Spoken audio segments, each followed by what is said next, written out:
Assalamualaikum warahmatullahi wabarakatuh. Saya Elvilis Dayani dari Prodi Pendidikan Biologi Unit 1. Di sini saya ingin memenuhi mata kuliah micro teaching.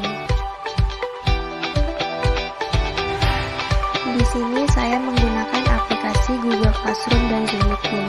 Langkah pertama, siswa diwajibkan mengisi absensi yang ada di Google Classroom. Setelah itu, masuk ke Zoom Meeting menggunakan link yang sudah dikirim ke Google Classroom. Selamat menyaksikan.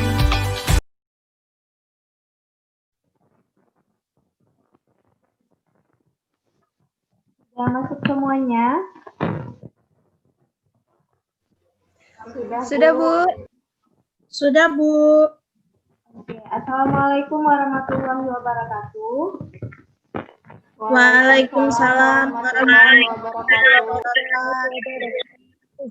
Gimana kabarnya? Baik, Alhamdulillah baik, Bu. Alhamdulillah, semoga kita selalu diberi kesehatan ya. Jadi kali ini sistem pembelajaran kita berbeda dengan sebelumnya. Jadi sekarang itu sistem pembelajaran itu secara virtual ya atau daring karena kondisi saat ini tidak memungkinkan untuk kita kembali ke tempat kita. Jadi sebelum itu alangkah baiknya kita berdoa duluan.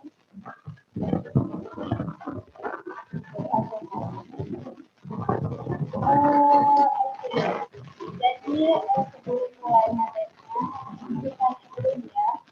Ada nggak yang tahu hari ini kita mau belajar tentang apa?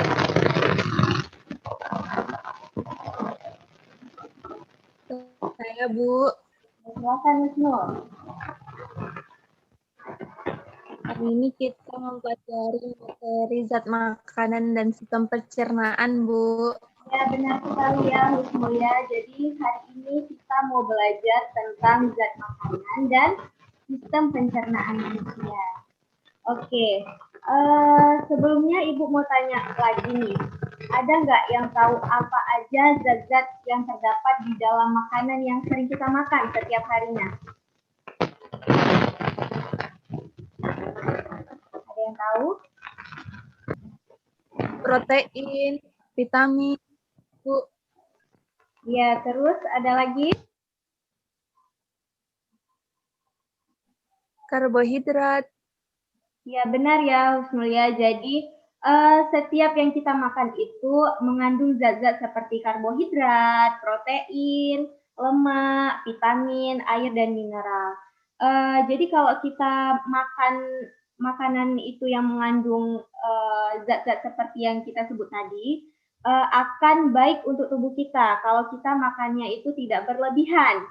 Tapi kalau kita udah mengkonsumsinya secara berlebihan, itu akan membahayakan bagi tubuh kita sendiri.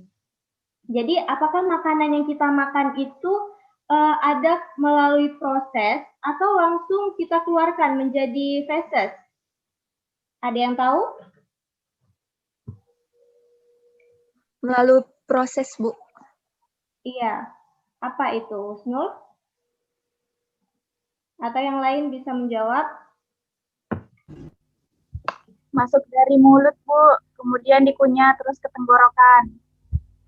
Ya, terus? Udah sampai tenggorokan aja ya?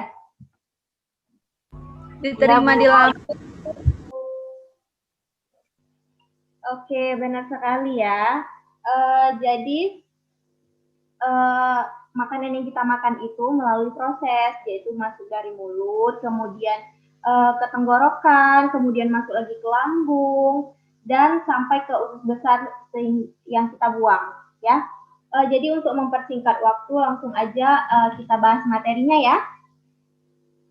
Ini Ibu ada tampilkan di PPT yang udah Ibu buat.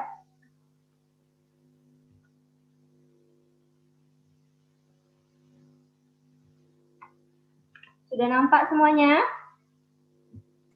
Nampak, Bu. Sudah, Bu. Sudah, Bu. Oke, jadi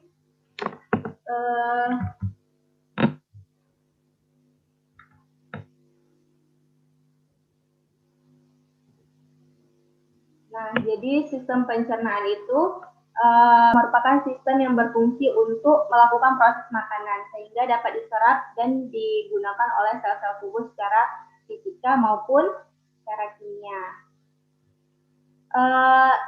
Jadi ada zat-zat makanan yang diperlukan oleh tubuh, yaitu ada karbohidrat, ya seperti yang kita katakan tadi ada protein, lemak, vitamin dan mineral, dan juga air. Jadi di sini kita bahas satu-satu ya. Yang pertama itu ada karbohidrat. Karbohidrat itu merupakan zat makanan penghasil energi yang sangat diperlukan tubuh dan juga berfungsi sebagai bahan pembentuk protein dan lemak yang berperan untuk menjaga keseimbangan asam dan basa. Ada yang tahu contoh karbohidrat itu apa? Ibu? Ya, benar. Jagung. Oke. Kemudian karbohidrat dapat digolongkan menjadi 3, ada monosakarida, ada disakarida, dan polisakarida. Jadi kalau monosakarida itu contohnya ada triosa, tetrosa, dan disakarida contohnya ada gula tebu ya. Kemudian polisakarida juga contohnya ada heparin, amilum, dan lain-lain. Kemudian ada protein. Protein merupakan bagian penting dalam plasma sel. Ya, jadi selain sebagai komponen pokok, protein juga bersedia sebagai cadang makanan ya, misalnya biji-bijian. Kemudian sumber protein ada dari hewani dan nabati. Kalau hewani contohnya ada daging, telur, susu. Kalau nabati contohnya seperti biji-bijian, kacang-kacangan, dan gandum. Kemudian ada lemak. Lemak merupakan sumber energi yang menghasilkan kalori paling besar bagi tubuh dibandingkan karbohidrat dan protein. Selanjutnya, lemak dapat dibedakan berdasarkan tingkat kejenuhannya. Itu ada asam lemak jenuh, ya, umumnya berasal dari hewan. Kemudian ada asam lemak tak jenuh, contohnya dari minyak jagung, minyak kedelai, minyak kelapa, dan lain-lainnya. Kemudian ada vitamin dan mineral. Ini dibutuhkan dalam jumlah yang kecil, tetapi keberadaannya mutlak diperlukan. Jadi mineral itu berfungsi untuk pembentukan hormon, tulang, gigi, dan darah. Jadi di sini Ibu ada beberapa pertanyaan ya. Jadi kalau kalian ada memperhatikan dan menyimak penjelasan Ibu dari tadi, pasti kalian bisa menjawab. Pertanyaan pertama, Ibu mau tanya dengan Fadila Farhana, ada? Ada, Bu. Berikut ini termasuk sumber makanan penghasil energi kecuali? Yang B, Bu, vitamin. Ya, benar ya. Kemudian yang kedua, Ibu tanya sama Husnul. Iya, Bu. Zat makanan yang memiliki jumlah kalori paling besar adalah? B, Bu, lemak. Ya, benar. Berarti di sini anak-anak Ibu sangat pintar ya, sangat memperhatikan dengan jelas. Jadi langsung aja ya, kita lanjut ke organ pencernaan manusia. Organ pencernaan pada manusia ini ada melalui 2 proses, ada secara mekanis dan kimiawi. Yang pertama itu ada mulut ya, di dalam mulut itu ada gigi, ada lidah, air liur yang memiliki fungsi yang berbeda-beda. Kemudian ada kerongkongan. Nah, kerongkongan ini merupakan saluran yang menghubungkan antara rongga mulut dengan lambung. Kemudian yang ketiga ada lambung. Lambung dapat dibedakan menjadi 3 daerah, itu ada kardiak, fundus, dan pylorus. Makanan di sini masuk ke dalam lambung dari kerongkongan melalui otot berbentuk cincin. Lambung juga berfungsi sebagai gudang makanan ya, yang berkontraksi secara ritmik untuk mencampur makanan dengan enzim-enzim.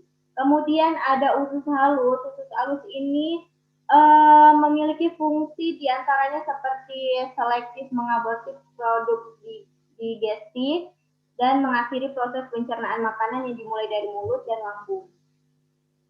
Kemudian ada hati, merupakan sebuah organ besar yang memiliki beberapa fungsi. Kemudian ada usus besar ya.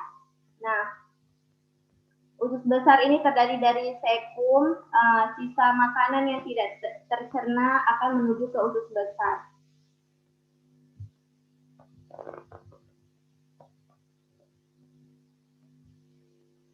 Nah, sudah habis ya. Jadi di akhir Ibu akan memberikan kuis rebutan ya. Jadi di sini siapa yang bisa menjawab, langsung aja pilih nomor berapa yang mau dijawab. Ibu kasih waktu 2 menit ya. Oh, kelamaan, 1 menit. Dimulai dari sekarang. Yang bisa menjawab langsung sebutkan nama ya. Husnul, Bu. Ya, Ibu. Baik, Ya, Bu. silahkan. Jai dulu ya. Husnul ya. Ya, Bu. Saya mau jawab Ya, nomor Bu. 8, Bu. Iya. Apa itu, Yai? Nomor 8 itu, Bu, esofagus. Ya, benar sekali. Kemudian siapa lagi tadi, Husnul ya? Ya, Bu. Mau jawab nomor berapa, Husnul? Nomor 12, Bu. Ya, apa itu, Husnul? 12 itu hati, Bu. Ya, benar ya. Wah, pintar-pintar sekali di kelas ini ya.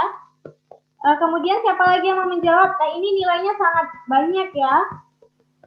10 poin nih, Bu. Saya, Bu. Ya, silakan. Dila Farhana. Saya mau jawab nomor 10, Bu. Lambung. Iya, benar ya. Wah, pintar sekali. Ada lagi yang ingin menjawab?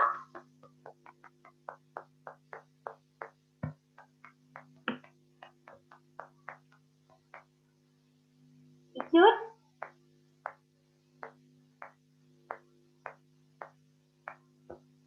Silakan Icut, pilih. Banyak Saya mau nomornya. menjawab, Bu. Ya? Saya mau menjawab nomor 20, Bu. Ya, silakan. Usus halus, Bu. Wah, benar sekali ya. Jadi anak-anak ibu ini sangat menyimak betul dan sangat, wah, ibu senang belajar di sini. Oke, jadi nanti ini kan materinya udah selesai, jadi nanti ibu ada kasih tugas ya di Google Classroom. Nanti soalnya tugasnya akan ibu kirim ke situ. Jadi karena waktunya ini sudah mau habis ya, kita akhiri saja ya. Jadi kesimpulan dari materi kita tadi, kesimpulannya itu sistem pencernaan manusia adalah serangkaian jaringan organ yang memiliki fungsi untuk mencerna makanan. Jadi makanan tersebut akan melalui proses secara mekanik ataupun kimia. Dalam organ pencernaan ada beberapa sistem, yaitu ada mulut, kerongkongan, lambung, usus halus, dan usus besar. Oke. Di sini Ibu mau absen ya. Apakah kalian masih di dalam kelas ini atau sudah keluar? Safiatul Baiti. Hadir, Bu. Ya, Dila Farhana. Hadir, Bu. Husnul Munabela. Hadir, Bu. Yai Retno. Hadir, Ibu. Oke, terima kasih ya. Jadi untuk minggu depan jangan lupa kita nanti masuk lagi seperti biasa. Nanti Ibu akan kirim linknya di grup WhatsApp kita ya. Oke, jadi cukup sampai di sini aja pertemuan kita. Lebih dan kurang Ibu mohon maaf. Wabillahi taufiq wal hidayah. Assalamualaikum warahmatullahi wabarakatuh. Waalaikumsalam warahmatullahi wabarakatuh. Wabarakatuh. Ya.